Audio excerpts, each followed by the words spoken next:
ያቺንም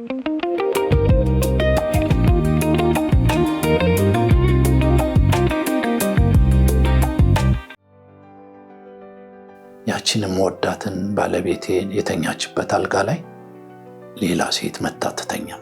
እናት ከምትሞት እውነቴን ነው ወንዱ ቢሞት ታማ አልጋ ላይ ሆና ነው የሄድኩት። ስዩም አፕሩፍ ሳያደርግ እኔ አልንቀሳቀስም። በፍጹም መመለስ የማይችለውን ነገር አብረን ተጋርተናል። ባክና እኔ ረቦኛል፣ በቃ አንተ ካልመጣ አላቀርብም ብላለች፣ ባክና ብሎ ለምኖኝ አረሳውም። በቃ ያን ቀን ሻምበል ስዩም ዘለቀ ጎንበስ ቀና ብሎ ሀገሩን ዳር ድንበሩን ሲጠብቅ የኖረ አሁን ላይ ግን በጡረታ ተገድሎ ከተማውን በማገልገል በማገዝ ላይ ያለ ሰው ነው።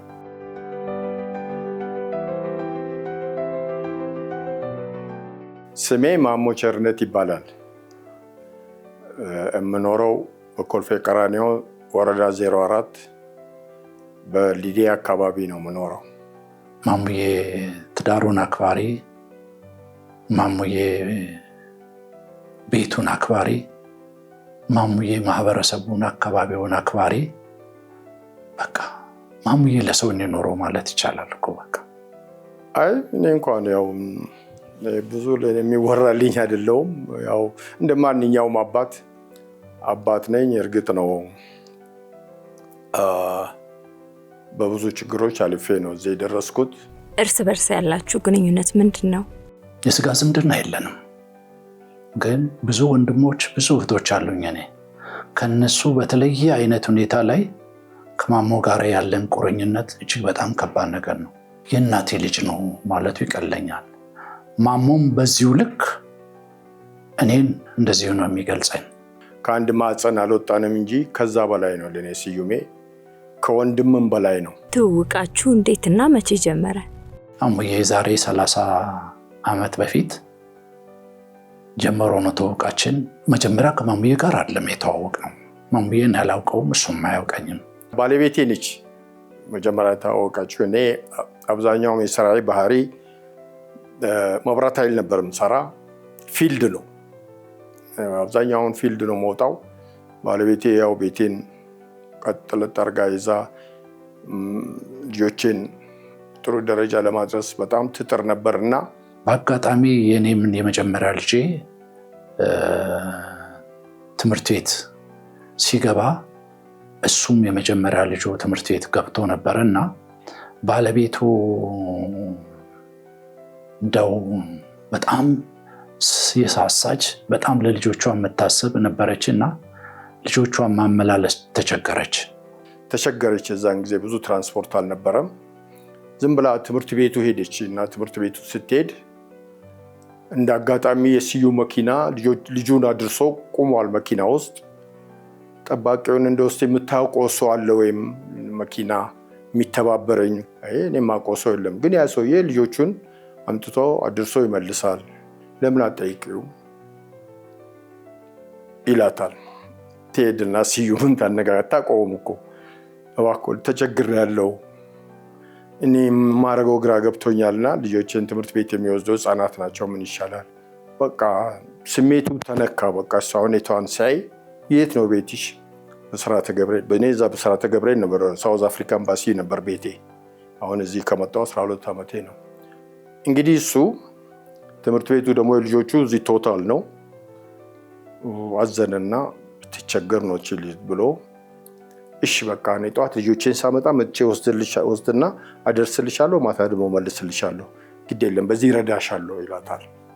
ልጅ የኔን ልጅ ወስጄ የእሷንም ልጅ ወስጄ ትምህርት ቤት ሳመላልስ የፊልድ ሰራተኛ ነው፣ መብራት ኃይል ሰራተኛ ነበረ እሱ በወቅቱ።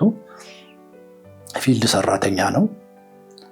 በ3 ወር በ4 ወር በ5 ወር እንደዛ ገደማ ይሆናል ከፊልድ ስመጣ እንደዚህ በቃ እየረዳት እኔ ከፊልድ ስመጣ እንደው አንድ የተባረከ ሰው አለ ልጆቼን አመላልስልኛል፣ እንደው እግዚአብሔር እንደው የባረከው ሰው ነው። ከየት መጥቶ ከአየር ጤና ድረስ መጥቶ እንደዚህ ወስዶሽ እንደገና ቶታል አንቺን አድርሶ እንደገና ልጆቹ እንዲህ ምን አይነት ሰው ነው ብዬ በቃ አልተገጣጠምንም። እኔ ስራ ስመጣ እሱ አላገኘውም። በቃ በዝና ስሰማ አንድ ቀን ተገናኘን። ከፊልድ ሲመጣ እሱ አስተዋወቀችን። ባለቤቴ እሱ ነው አለች። በጣም አመሰገንኩት እና እንትን አለ። ከዛ በኋላ እኔም ወደ አዲስ አበባ መቆየት ስንጀምር ተቀራረብን። ከዛን ጊዜ ጀምሮ ማሙዬ ፊልድ ቆይቶ ሲመጣ በቃ ልክ እንደ ወንድም እኔን ይጠይቀኝ ነበር፣ እንጠያየቅ ነበር። ከዛ አልፎ ልጆቼ በቃ ሲታመሙ ሐኪም ቤት የሚወስድ እሱ ነው። ልጆቹ በቃ እሱን ከኔ በላይ እሱን ነው የሚወዱት። የቤት ሲረብሹ ለሱ ሲደውለት መጥቶ አስተካክሎ መክሮ ምን ብሎ ሲታመሙ ባለቤቱ ነገራቸው ለስዩም ብቻ ሳይሆን ባለቤቱም ለእኔ የልጆቼ እናት ነች። ወስዳ ጸበልም ከሆነ ቤተክርስቲያን ወስዳ ሐኪም ቤትም ካስፈለገ ወስዳ ታክማ መልሳ ታመጣልኛለች። እና በዚህም መሃል ነው እንግዲህ ስዩም ጋር ትውቃችን በባለቤቴ በኩል ነው። እጅግ በጣም መልካም ባለቤት ነበረችው። ካለፈች አሁን 27 ዓመት ገደማ ይሆናታል። እንግዲህ 3 ልጆች በማሳደግ ነው እስካሁን የቆየሁት። እንደ ማንኛውም አባት ልጆችን በተሻለ መጠን በቤተ ክርስቲያን አንጬ አስተምሬ ሁሉም እንግዲህ ተመርቀው ያው ለቁም ነገር በቅተዋል። አንዱም እንደውም አግብቶ ይኖራል። ይሄ እንግዲህ በዚህ ሁሉ መሃል ላይ የወንድሜ ስዩም ሚና እንደዚህ በቀላል ልነግራቸው አልችልም። ብዙ ነው።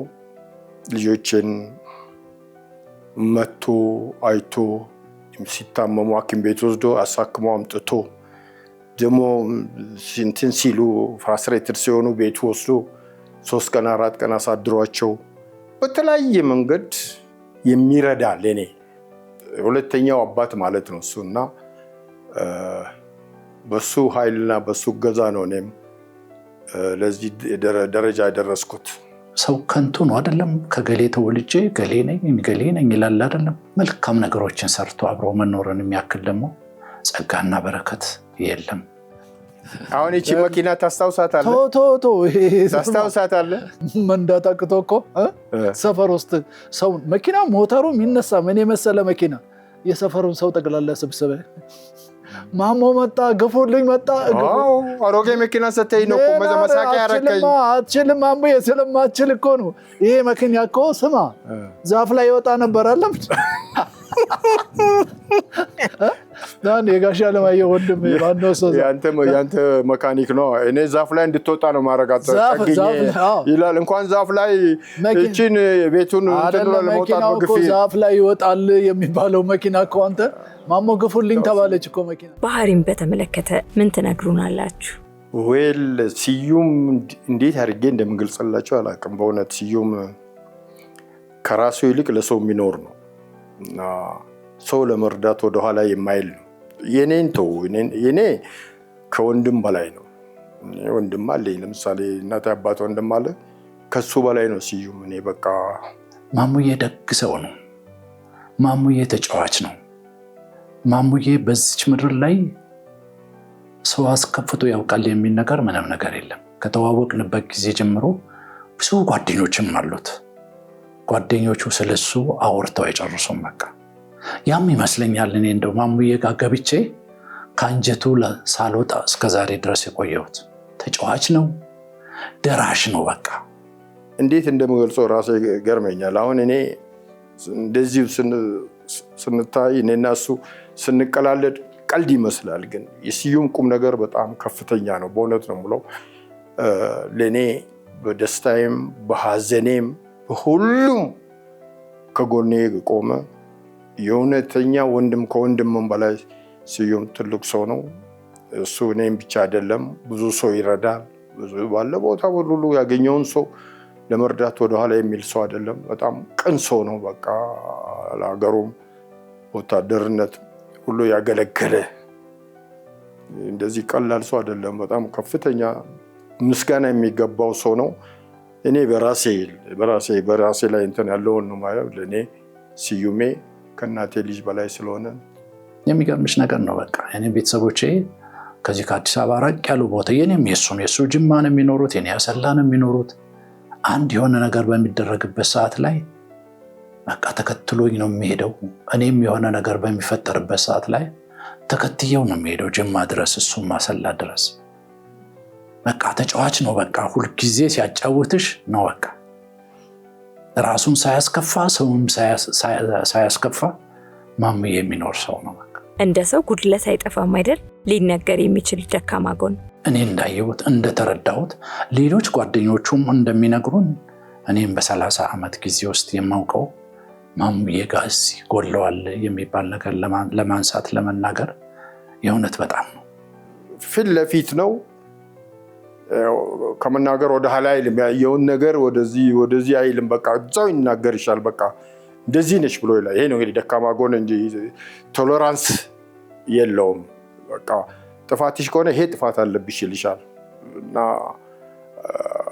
በዛ ምክንያት ሌሎች ሰዎች ቅር ሊላቸው ይችላል። እኔ ግን ወንድሜ የፈለገው ቢሰድብኝ የፈለገው ቢለኝ ምንም ስለማላየው እኔ እንደ ደካማ ጎን አልቆጥረውም። ሌሎች ሊቆጥሩት ይችላሉ ይሄንን አካሄድ። ስዩም ደካማ ጎን ምንም ብዙ የሚታይ አይደለም። ይናገራል። በቃ የሚመስለውን ነገር ከመናገር ወደ ኋላ አይልም። የሆነ ዝም ብሎ እንኳን ወቅት ሲያደርግ የማይሆን ነገር ካየ ይሄ ለምን ታደርጋለህ ብሎ ተናግሮ የሚያልፍ ሰው ነው እንጂ ዝም ብሎ የምንጨነቀኝ ብሎ የሚያልፍ ሰው አይነት ባህሪ አይደለም ያለው ስዩም። ይሄናል ኤግዛጀሬት የሆነ ደካማ ጎን የለውም። ለራሱ ከሚኖረው የበለጠ ብኩን ነው ማሙ ያለውን ነገር እጁ ላይ ያለውን ነገር ዛሬ ዘርግቶ የሚጨርሰው ነው። ለነገ ብሎ ልጆችም አሉ ምናምን ብሎ የሚያስብ አይመስለኝም። አንዳንዴ በቃ ደግ ነው። በቃ ደግ ነው።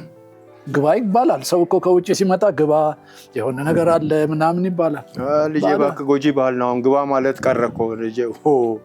ዛሬ ኑሮ ተወዷል። አንተን ግባ ብዬ አንተ ሆድህን ልሞላ ነው ወይስ ልጆቼን ሆዳቸውን ልሞላና ነው? ይቀልዳል ይሄ። አንተ እዚህ ተከትል ያለውን እንትን አደርጋለሁ እባክህን። በገዛ ቤቴ የራስህ ቁምናዋል እዛ በቃ። በጨዋታችሁ ጣፍጦ ዘመን የተሻገረው ፍቅራችሁ በቤታችሁ ያለው ስልጣን እስከምን ድረስ ነው? 30 ዓመት በላይ ነው። ልጆቹ እንግዲህ ህፃን ሆኖ ጀምሮ ያሳደጋቸው እሱ ነው። እንግዲህ ትምህርት ቤት ይወስዳቸዋል፣ ያሳክማቸዋል፣ እቤት መጥቶ ይመክራቸዋል። የሚለብሱትን የሚጠጡትን ቼክ ያደርጋል። እቤቱ መጥቶ ጓዳ ውስጥ ሁሉ ገብቶ የሚበሉትንና የሚጠጡትን ሁሉ ቼክ ያደርጋል። ቤት ውስጥ ሴት ያለመኖር ምን ያክል ያጎድላል። በቃ ጉድሉን ብቻውን ሞልቶ ነው። ልጆቹ ሲመረቁ እቤት እዚህ ነው፣ እኛ ጋር ነው። በቃ የምረቃ ፕሮግራማቸውን እቤት ነው።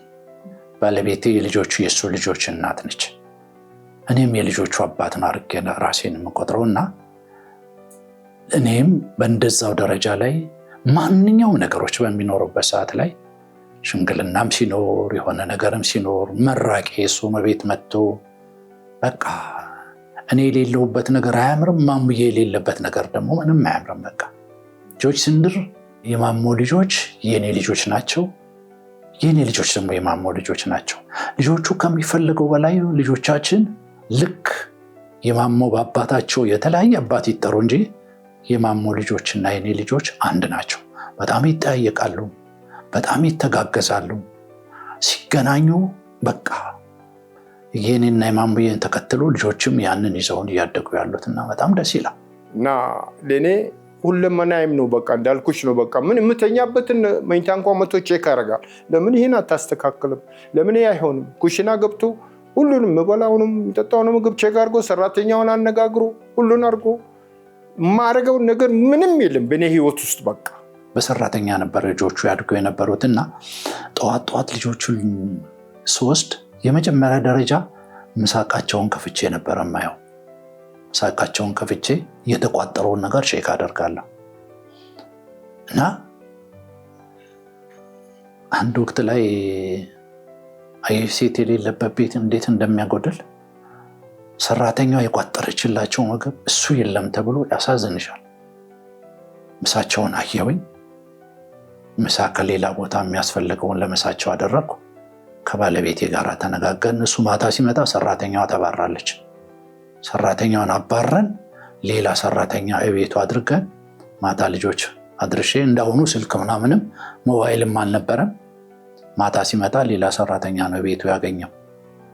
ደነገጠ እሱ። በቃ ያ ስለሆነ ልጆች አሁን እኔ ጋር ያላቸው ፍቅር ቀላል ነገር አይደለም። የኔ ልጆቼ ጉልበቴን አይስሙኝም። የማሞ ልጆች ግን ጉልበቴን ሲያገኙን ጉልበቴ ላይ ወድቆ ጉልበቴን ነው የሚሰሙኝ። በቃ እኔና ማሞ የማሞ ልጆች ልዩነት የላቸው። የኔ ልጆችም ለማሞ ያላቸው ፍቅርና ክብር ቀላል ነገር አይደለም።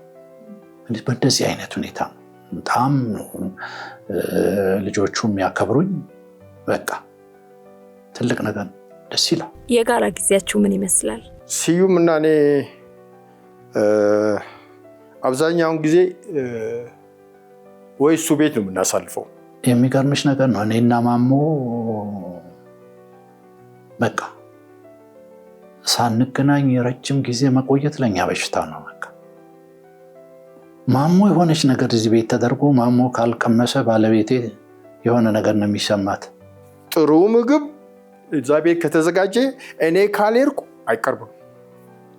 በቃ እሱ ባክና እኔ ረቦኛል፣ በቃ አንተ ካልመጣ አላቀርብም ብላለች ባክና ብሎ ለምኖኝ በስንት መከራ እንትን አድርጌው ነው የሚሄደው። በቃ ያለው የሌለው ነገር ለእኔ ይቀርባል። በቃ በሳምንት አንድ ጊዜ በተቻለ መጠን እንደው ስራ ካልበዛብኝ በስተቀር እኔ ሄጄ አየዋለሁ። ይመጣል እሱ። በቃ ግቢው ሙሉ ነው ከበር ጀምሮ። ጨዋታው ቀላል አይደለም። በቃ ቁጭ ብለን ቁም ነገር አብዛኛውን ቁም ነገር አይደለም እናወራው። እንዲሁ ስንተቻች፣ እንዲሁ ስንሳሳቅ፣ እንዲሁ በቃ ምሳ አንተ ጋር እመጣለሁ ምናምን ብዬ ተጠናቀጠበከኝ። አንተ ይኸው ጠረጴዛው ባዶ ነው ወንድሜ።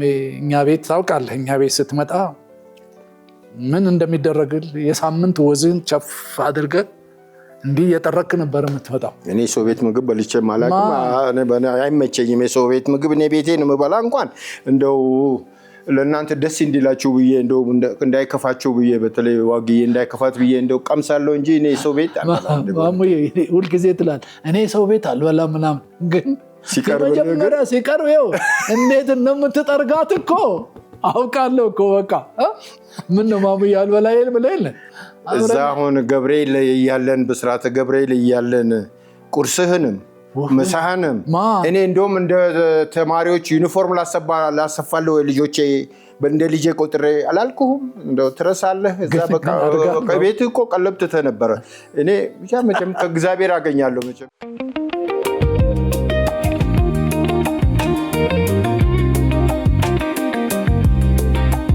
በልዩነት የሚጠቀስ ለልብ የቀረ ውለታ። የዛሬ 18 ዓመት ባለቤቴ በጠና ታማ ነበረ እና ዲስክ መንሰራተት አጋጠማት። ማሞ የከፈለው ዋጋ ቀላል ነገር እንዳይመስልሽ። በቃ ገንዘቡ አልቀረውም። በየቀን ቀኑ ቤቱን ትቶ ጠዋት ተነስቶ መጥቶ ህመሟን የተጋራ ሰው ነው። በቃ እግዚአብሔር የተመሰገነ ይሁን። እሱ አሁን ጤነኛ ሰው ነች። ማንኛውንም ነገር የምንቀሳቀሰው ስዩምን ሳላማክረው ወይንም ስዩም አፕሩቭ ሳያደርግ እኔ አልንቀሳቀስም ከቤቴ። አሁን ከዛ ካልኳቸው ከብስራተ ገብርኤል ወደዚህ ስቀይር እሱን አማክሬ ነው። እሱ ኦኬ ካለ እሱ ኦኬ ነው። እሱ አይሆንም ካለ በቃ ተዋለሁ። ይሄን ቤት ስገዛ መጀመሪያ ስዩም ነው አየህ ተናግሮ የጨረሰ። ለኔም አላየሁትም ቤቱ ተናግሮ ጨርሶ ስዩም ወደድከው? አዎ አንተ ከወደድከው እኔ ምን እጠብቃለሁ? ስዩም የዛን ያህል በእኔ ህይወት ውስጥ ከፍተኛ ሚና የሚጫወት ነው። ውለታ እኔ እንደ ውለታ አይደለም ተቆጥሮ፣ ምክንያቱም ግዴታው ነው። ወንድም አንድ ነገር ቢያደርግ ግዴታው ነው እንጂ እንደ ውለታ አይቆጠርም። ለእኔ ስዩሜ ከወንድሜ በላይ ስለሆነ የራሱ ጉዳይ ነው። ከእናቴ ልጅ በበለጠ አይነት ሁኔታ የምወደው በበለጠ አይነት ሁኔታ ላይ የማረሳው ነገር አለ። በቃ የመከራ ዘመን አልፏል። እሱም የመከራ ዘመን አጋጥሞታል። የመከራ ዘመኑን በጋራ ሁለታችንም እሱ ጋር ያለውን በፍጹም መመለስ የማይችለውን ነገር አብረን ተጋርተናል። እና እሱ ብቻ አይደለም ሚስቱም ከሱ የባሰች ነች። ልጆቼን ቅፍ ድግፍ አድርጋ ያሳደገች እሷ ነች። የሱም ልጆቼ ናቸው። በቃ ለሱ ሸሚዝ ሲገዙ ለኔም ሸሚዝ ይገዛሉ፣ ለሱም ሱፍ ሲገዙ ለኔም ሱፍ ይገዛሉ። እኩል ነው የሚያዩት። ይሄም አባታችን የኔ ልጆች አሁን ስዩሜ ነው የሚሉት። በቃ የሱን ውለታ እንደዚህ ዝርዝረሽ የምትጨርሺው አይደለም። እኔ እንደ ውለታ ላይ የወንድምነት ተግባሩ ነው ብዬ የማልፈው። መሲ በጣም መልካም ሰው ነበረች። በአጋጣሚ የዚህ የኢትዮ ኤርትራ ጦርነት ጊዜ ነበረና መሲን አሟት ነበረ። እኔ ሄድኩት። እኔ ነበርኩ ቤቷ፣ እኔ ጤና ባለሙያ ነኝ። ቤቷ ሄጄ ግሉኮስ የምቀጥልላትን መድኃኒት የምሰጣት እኔ ነበርኩኝና በአጋጣሚ ግዳጅ ጤና ባለሙያዎች ይዝመቱ ተባለና ዘምቼ ሄድኩኝ። 3 ወር ከ17 ቀን የቆየሁት እና ከቤተሰብ ጋር ስልክ የለም፣ ምን የለም፣ መገናኘትም የለም። ግን ታማ አልጋ ላይ ሆና ነው የሄድኩት እና በጣም ያስጨንቀኝ ነበር። የሚገርመው ነገር ልክ እኔ ግዳጄን ጨርሼ ማታ መጣሁኝ። ሰላም ናቸው ባለቤቴን ስጠይቃት ደህና ናቸው። ሰላም ነች፣ ደህና ነች። ለካ መሲ ያርፋለች። ልክ በማግስቱ እኔ መጥቼ በማግስቱ ምንድነው 40 ነበር።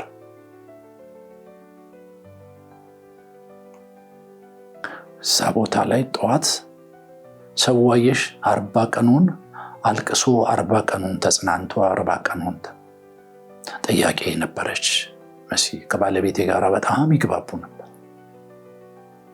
አረሳውም። በቃ ያን ቀን ቤተክርስቲያን የ40 ቀን ያለቀስኩት ለቅሶ ህዝቡ እኔን ተከትሎ ማን ነው እሱ ከየት የመጣ ዘመን ነው ይላሉ ግማሾቹ ዘመዶች።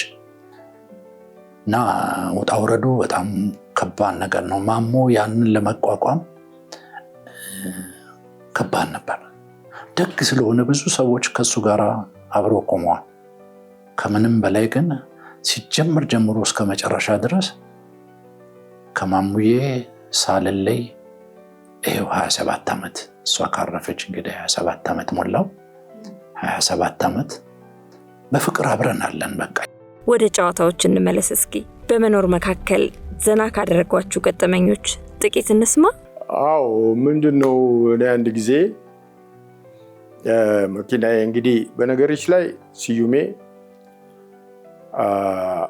ቮልስ መኪናውን ሲገዛ መኪናውን አምጥቶ ቤት ነው ያቆመው። በቃ ይሄን ውሰድ አለኝ እና ስጠቀም ሰራተኛዋ ምን ታሰጣለች፣ ፎርቶ መጋሌው ላይ እንጀራ ድርቆሽ ታደርግና በመሶብ ላዩ ላይ ታደርጋለች። እኔ ደግሞ አላየውም። መኪናዬን አስነስቼ በሜክሲኮ በምናምን ዞራለሁ። ድርቆሹን ከላይ ላይ አድርጌ ሰው ሁሉ ለካ ምን ሲያየኝ ከርሟል። አንዱ ምን ነው አባባ ጋሼ እርሶ ሰፈር ፀሐይ የለም እንዴ አለኛል። እሱ ነው የሚታርክልን እኮ። የምን ፀሐይ ነው የምትለው ምናምን።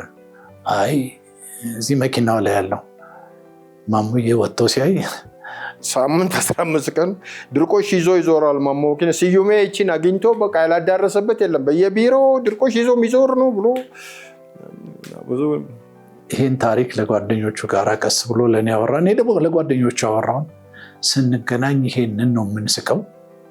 ሌላ ገጠመኝም አለው ማሙዬ በዛ አላቆመም። የሚቀጥለው ቀን ደግሞ ዘይት አለ፣ ይሄ ጭቃ ዘይት በጀሪካን አርጋ ሰራተኛዋ መኪና ላይ እንዲቀልጠር አርጋዋለች። ማሙዬ ያንን ቀኑን ሙሉ ሲሄድ ይውልና ምሳ ሰዓት ላይ ሲመጣ እንዴ ምሳ አልደረሰም እንዴ ምናምን ብሎ ሰራተኛዋን ይጠይቃል። አይ ጋሼ ዘይቱን እርሶ ይዘውት ሄዶ ምሳ አልሰራውም አለችው። መጥቶ መኪናው ላይ ሲያይ ዘይቱ ቀልጦ ይንቦጫቦጫልና ማሙዬ ጋር በቃ ይሄንን እያነሳን ሁልጊዜ እንስቃለን። በቃ ደስ ብሎ እንውላለን። ያን አሮጌ መኪና አምጥተህ ቤት ጣልክልኝ። ይኸው እስከ ዛሬ ድረስ መኪና ሳልቀይር ስንት ዓመት ኖርኩኝ። እስቲ እዛን ጊዜ ያንን ባታረግ ኖሮ መኪና አዲስ መኪና ቀይራለሁ ስንት ቀይር ነበር እስካሁን። በአሮጌ መኪና ይኸው 30 ዓመት ቁጭ ብያለሁ። አንተ እድሜ ለኔ ባለ መኪና ረከኝ ለኔ ስማ፣ ምንም ነገር እኮ መነሻ እንዲኖረው ብዬ እኮ እኔ እኮ እንድትሻሻል ሰው እንድትሆን በዚህኛዋ ተለማምደ ነገ የሆነ ነገር በቃ እንደው ሞራል ይይዛል ምናምን ብዬ ምንም ይሄው 30 ዓመት ሙሉ ጭራሽ አልነዳ ብለህ ግቢ ውስጥ አቁማት ይኸው መኪናዋም እያለች እያለቀሰች እንዴት አድርጌ ልንዳ አሮጌ መኪና ያንተን መኪና እያሁን ስዞር ሰው ምን ይለኛል እንዴ? አይ እንትን ውሎህም በቃ አሁን ወደ ሸራተን ምናምን ቁርስ ምናምን ምሳም አንዳንዴ ብዙ ጊዜ እዛ ነው የምታሳልፈው። መነሳት አለበት የምትሉት የቀረ ሀሳብ? አዎ እንግዲህ እኔ ምን መሰለሽ ይሄን እድል ካጋጠመም እኔ ብዙ ሴቶቻችን ሲታመሙ ለባሎቻቸው አይናገሩም። ባሌ ይደነግጥብኛል ብሎ በሽታን ይደብቃሉ። ያ መጨረሻ ላይ ወደ መጥፎ ደረጃ ሲደርስ ይነገርና ወይ እስከ ሞት አፋፍ ያደርሳቸዋል፣ ወይ የማይሆን ደረጃ ላይ ወደ መጥፎ ነገር ላይ ያደርሳቸዋል። ያ ቤተሰብን ይጎዳል። በጣም ነው የሚጎዳ። ይሄ ብዙ ቤተሰብ ውስጥ ያለው እኔ አሁን ብዙ ጓደኞችን ከባለቤቴ ሞት በኋላ እባካችሁን ሚስቶቻችሁን ወስዳችሁ በየ6 ወር ቢቻል በየ6 ወር ካልቻለ በአመት አስመርምሯቸው።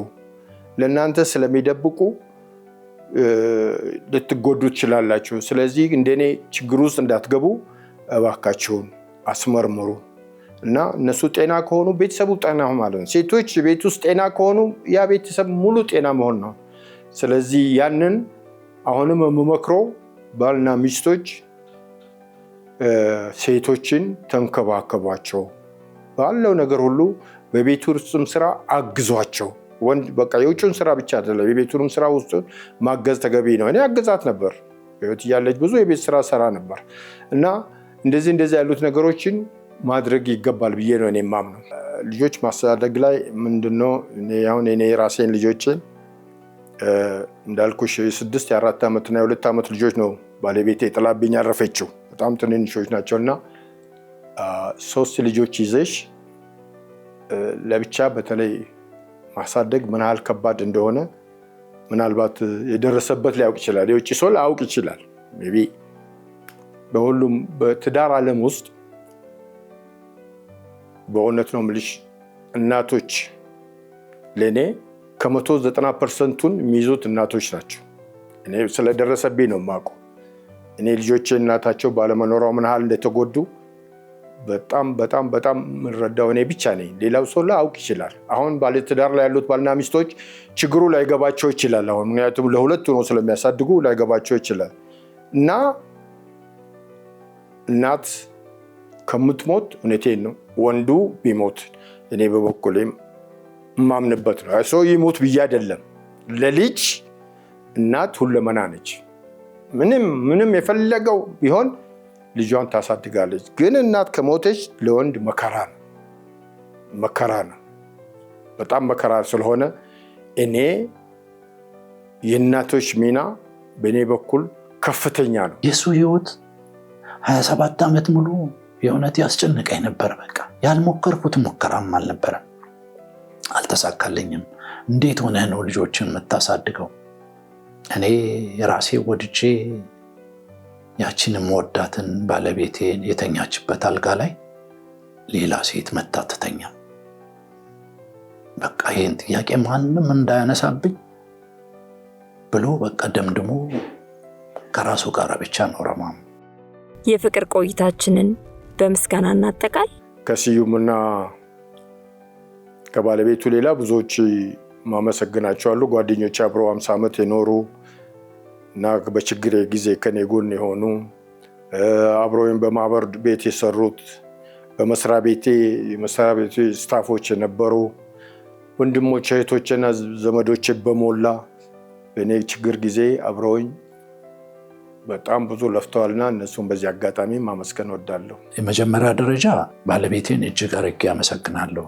ባለቤቴ በምወጣበት በምገባበት ልጆችን ልክ በማሳደጉ ሁኔታ ላይ ልክ የመጀመሪያ ልጃችን ወልደን ነው በ4 ወሩ የመንግስት ሰራተኛ ነበረች። ልጅ ማሳደግ አለብኝ ምናምን ብላ ስራዋን አቁማ ልጆችን ያሳደገችው። ስለዚህ ባለቤቴ ከሚፈለገው በላይ ላመሰግናት እወዳለሁ። ሌላው የአዲስ አበባን ህዝብ በ11ዱም ክፍለ ከተማ ያሉ ሰዎች የሰጡኝ ክብር፣ ምኖርበት ኮልፌ ቀራኒዮ ክፍለ ከተማ የከተማ አመራሮች በጠቅላላ ለእኔ ትልቅ ክብር፣ እንዳግዝ፣ እንድበረታ፣ እንዳልተኛ አድርገውኛልና እጅግ አድርጌ አመሰግናለሁ። ዛሬ እናንተም የኔና የማሙዬን አንድነት ፍቅር እስኪ ምን ይመስላል ብላችሁ ልትጠይቁኝ ቤት ድረስ ስለመጣችሁ ክብረት ይስጥልን። በርቱ፣ ተበራቱ። ሚዲያዎች ላይ ትልቅ ኃላፊነት አለ። ሚዲያ ትልቁ የሚዲያ ስራ ማስተማር ነው። ቻናል 1 ትልቅ ነገር እያደረገን ያለው በርቱ፣ እግዚአብሔር ይስጥልኝ ማለት ፈልጋለሁ። አቢ መስሪያ ቤቱ መኪና ገዝተህ ላከራይልህ ምናምን ሲል ያደረከው ድርጊት ለልጄ መኪና ገዝተህ አንተ በስም አዞረው ብለህ የልጄ እኮ መነሻ እኮ ነው። በቃ ከዛ ተነስቶ ልጄ ያልለው ምን የኔ ልጅ አንተ ልጆች ናቸው፣ የአንተ ልጆች ደግሞ የኔ ናቸው። በመካከላችን እንደው በማሞ ስምና በስዩም ስም ቢጠሩም ልጆቻችን መነሻው ያ ሆኖ ዛሬ ልጅ ያለበት ደረጃ ላይ ዛሬ ከዛች ምንም ነገር የሌለው ልጅ ከዛ ተነስቶ እኮ ዛሬ መነሻ ሆኖት እኮ ዛሬ ሀመር መኪና እኮ ነው ያለው ልጅ እኮ። አቢ እኮ ልጄ ነው። ስለዚህ ያን አልኩ። እግዚአብሔር ይመስገን ልጁም ጥሩ ልጅ ነው። ተሻሽሎ እየቀያየረ ብሬን በደቂቃ አላቆየም እንጂ ዓመትም መቆየቱንም አላውቅም። እንዴት ሰርቶ እንደሆነ አላውቅም። በቃ አይምሮ ተከፈተ። ከዛ በኋላ እግዚአብሔር ይመስገን ለአሁን ደረጃ ደረሰ። ያው እኛንም ይጦረናል፣ አሁን ይቀናል። ለአንተም ይገዛል፣ እኔም ይገዛል። ለአንተም ሸሚዝ ይገዛል፣ እኔም ሸሚዝ ይገዛል። እንግዲህ ከዚህ በላይ ተጠቃሚው ነው የሆንኩ እንጂ እሱ አልተጠቀመም። ስለዚህ ይሄ ምንም ስዩም ብዙም እንትን የሚል ነገር አይደለም። በእኔና በአንተ መካከል ያለው አንተ ከዛ በላይ ለእኔ ብዙ ያረካቸው ነገሮች ልጆቼን ያሳደግክልኝ አንተ ነህ። እኔ በምን አቅሜ ነው ብቻዬን 3 ልጆች ይዤ የምኖረው? ልጆቼን አመላልሰህ አክመህ ሲታመሙ ቤትህ ወስደህ ሁሉን ነገር አድርገህ ዛሬ መስከኔው 30 ቤት ገቡ ልጆቹ። ስዩሜ ነው የሚለው አባታችን ስዩሜ ነው የሚሉት። ያንተ ውለታ ይበልጣል። የኔ እቺ ቀላሏን እንደው ዝም ብለህ ኤግዛጅሬት አደረከው እንጂ ያንተ ብዙ ነው። ያንተና የዋጋዬን እኔ ዘርዝሬ መጨረስ አልችልም። እግዚአብሔር ሁለታችሁን ይክፈላችሁና ስዩሜ እንግዲህ ግንኙነታችንን ደግሞ ፈጣሪ እስከ መጨረሻ ድረስ እንደዚሁ አይለየን። እንትንም ቤተሰቦችንም የኔንም ቤተሰብ አይለየን። ደግሞም አንለያይም። አሁንም ድረስ ያው በፍቅር ነው ያለነው እና እንጫወታለን፣ እንቃለዳለን። ለቁም ነገር ጊዜ እንገናኛለን። ለለቅሶ ማን ላይ ለደስታ ማን ላይ ምንጊዜም አልተለያየንም እና እግዚአብሔር አይለየን። ስዩሜ ማሙዬ፣ ማሞ ቸርነት የኔ ወንድም፣ የኔ ያለኝታ ረጅም እድሜ ይስጥህ፣ ክፉ አይንካህ የኔ ወንድም። የጀርባ አጥንት ጤነኛ ይሁን። የጀርባ አጥንቱ ጤነኛ የሆነ ሰው ድንጋይ ፈልጦ ያድራልና ወንድሜ እወድሃለሁ፣ አከብርሃለሁ፣ ኑርልኝ። ስዩሜ ወንድሜን እንዴ በጣም ነው የምወድህ። ዋግዬ እቴን በጣም ነው የምወድሽ። ልጆቻችሁን በጣም ነው የምወደው። ከእናንተ ጋር ያሳለፉት ጊዜ ለእኔ ትልቅ ደስታ የሰጠኝ ነኝ። ብዙ ለውጥ ያረኩበት ነው። አሁንም ፈጣሪ አይለየን። ወደፊት ለረጅም ዓመት አብሮን ሳይለየን አይኑረን። ስዩሜ በጣም ወዳለሁ። ዋግዬ በጣም ወዳቻለሁ።